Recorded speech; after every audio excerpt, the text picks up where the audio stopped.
એક બંધ મકાનમાં ટેટોડા ગામે ચોરીની ઘટના સામે આવી છે। ચાર ભાઈઓના બંધ મકાનમાં તસ્કરો ત્રાટક્યા હતા। 22,000ના માલમત્તાની ચોરી કરીને અજાણ્યા શખ્સો ફરાર થયા છે। ત્યારે બનાસકાંઠાના ડીસા તાલુકાના ટેટોડા ગામે ચાર બંધ મકાનમાં તસ્કરો ત્રાટક્યા હતા।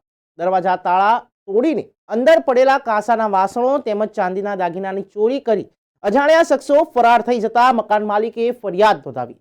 ડીસાના ટેટોડા ગામે રહેતા પ્રેમાભાઈ વજાભાઈ પટેલ તેઓ અને તેમના ભાઈઓ હાલ ખેતરમાં મકાન બનાવી રહે છે। ગામમાં તમામ ચાર ભાઈઓના મકાન બંધ હાલતમાં પડ્યા છે। ત્યારે ગત મોડી રાત્રે કોઈ અજાણ્યા તસ્કરો આ ચાર બંધ મકાનમાં દરવાજાના તાળા તોડીને અંદર પ્રવેશ્યા હતા અને અંદાજિત 75 જેટલા કાંસાના વાસણો તેમજ 350 ગ્રામ જેટલા ચાંદીના દાગીનાની ચોરી કરી નાસી ગયા હતા।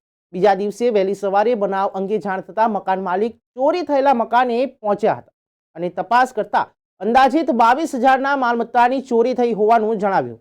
જે અંગે પ્રેમાભાઈને જાણ કરતા ડીસા તાલુકા પોલીસ ઘટના સ્થળે પહોંચી હતી અને અજાણ્યા ચોરો વિરુદ્ધ ચોરીની ફરિયાદ નોંધીને આગળની કાર્યવાહી હાથ ધરી છે।